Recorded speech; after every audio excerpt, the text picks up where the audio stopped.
Welcome to Bluffton High School. I'm Bob Anderson. Yes, I am the new principal here at Bluffton High School.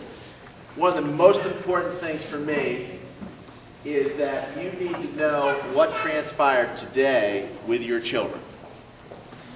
Today we had an opportunity to bring children to the high school, and they had an opportunity to talk with many people. Not only did they see our cluster leader, Dr. Corley, they got a chance to listen to me, they got a chance to listen to Mr. Shaw. They saw a support network of people all around us. Teachers, coaches, guidance counselors, support staff who are ready, willing, and able to help them. The other very clear message that was sent, and yes, I was the person that sent it today, was that the state of South Carolina gives principals the opportunity to say, no, you're not coming to my building. And on the grounds that you have not made appropriate academic progress. That was a bitter pill for a number of students to hear, and it was sort of interesting to watch jaws drop, kids look around at their friends, and in aghast, I could hear it mumbled under their breath, is he kidding me? Well, I'm not kidding. My feeling, and I will tell you, I do have a vested interest in this. I have 3 kids here, all of whom haven't gotten to me yet. But I am not going to allow students who are not making academic progress and who are not ready for high school to come to the high school.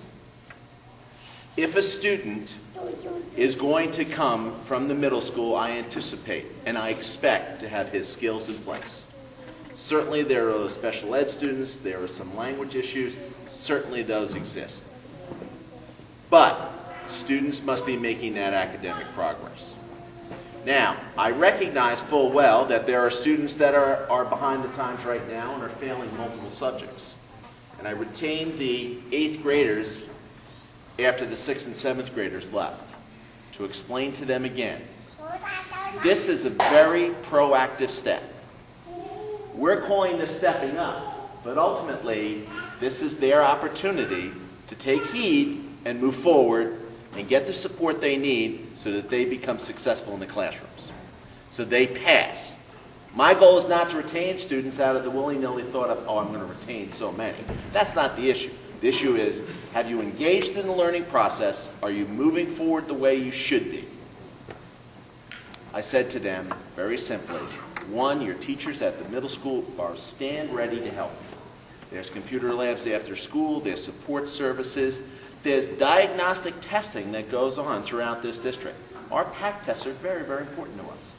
I noticed that the principal here at the elementary level has already, yes, Miss Christine is right there in the middle. But we're looking at those scores coming, and it's a progression. Are they prepared at the lower level? Are they coming to the middle level? And are they coming to the high school? I also told students today that those testing gives us the ability to look at what they're not strong in and make remediation ready for them. My message wasn't all bad to them.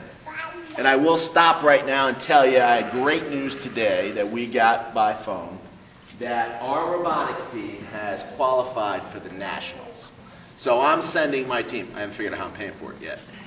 But I'm sending our team to the Nationals because they've earned their way in through their performance, and they're going to go to the Nationals in Atlanta this year. And I told them this is the best thing that can happen. You should have seen how excited the kids were today. It's a great opportunity for them, but it also takes the opportunity for learning in the classroom, excellent work together as a team to build the robot, problem solving when glitches occur along the way, solving the problem of that event, bringing together, marshaling the forces of teachers, coaches, advisors, and their own strengths so that we are in the top echelon of the entire United States. I'm ecstatic. By the way, I hope for that for every child in this building.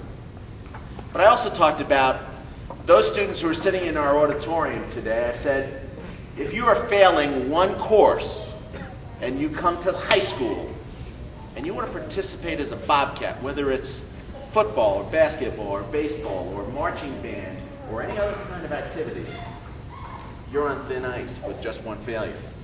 You fail 2, you're done. Fail 2 courses here, you are done. You are academically ineligible. You are not going to be in the band that goes on the marching band trip. You are not going to be on my baseball team that's away this weekend and playing in a tournament.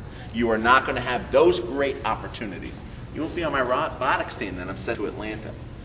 We've already booked them to go to Arizona next year. I'm here to promote academic excellence. Your children are very important. I want to make sure that we move forward, not only here in the building, but every one of your children. By the way, mine are right behind yours. So consequently, I want to make sure that this is an outstanding climate for kids to learn, achieve, and prepare for the next step. We're sending about 70% of our kids on to college here. I talked to our student body about how important it is academically to have all your pieces together, especially if you're a great athlete, because it opens the door. We have about 20 athletes already who are getting financial aid for next year. But not one of those athletes is in trouble academically. Every one of them have put together a solid academic package as well as an athletic package. I mean, I had sat next to one of our young men this past week, and he signed a letter that they are paying his tuition, board, his classroom fees, any experimental fees, his books, for 4 years, including if he gets hurt playing football. They still pay it for the next 2-3 years, whatever it is. It's a great deal, but he wouldn't be able to sign that unless he had his academics in place. We're here to support you in the school district. Here at the high school, we have the computer rooms open 4 nights a week. I know at the middle school there are programs every night that we're there providing support for children. I want no one to fail, and I want everyone to succeed. Whether it's your child or my child, they need to succeed. Parents, if you need something, do not hesitate. Pick up the phone, call us. We will help. And I tried to talk to students today. For me, we're here to help you. As a parent, if I need something, I'm going to call a principal, call a guidance counselor, call a teacher directly. My 6th grader says to me, "Dad, how come you're so interested in what I do?" I said, "Because I have 2 that have gone on before you, and they've been successful. I know what it takes. Yes, I'm going to be watching you. Yes, I'm going to ask whether or not you have homework." I also gave your children a guideline. For every grade level, so example, let's say you're a 7th grade student, you should multiply by 10. That's how much work they should put in every night at home. So they should be putting in 70 minutes at home every night. If you are a 4th grader, well, I wonder who that could be, you should be putting in a minimum of 40 minutes every night. Every night, whether you're reading, writing, doing problems, whatever you're doing. You are investing in your life. I also gave them an idea of how much they might potentially earn if they don't graduate from high school, if they graduate from high school, if they graduate with an associate's, if they graduate with etc., all the way to a professional degree. When I got to the professional degrees, a couple students said to me, "Mr. Anderson, how long do you have to go to college for that?" I was enthralled with the thought that I touched somebody so that they thought enough to say, "I'm going to make that investment."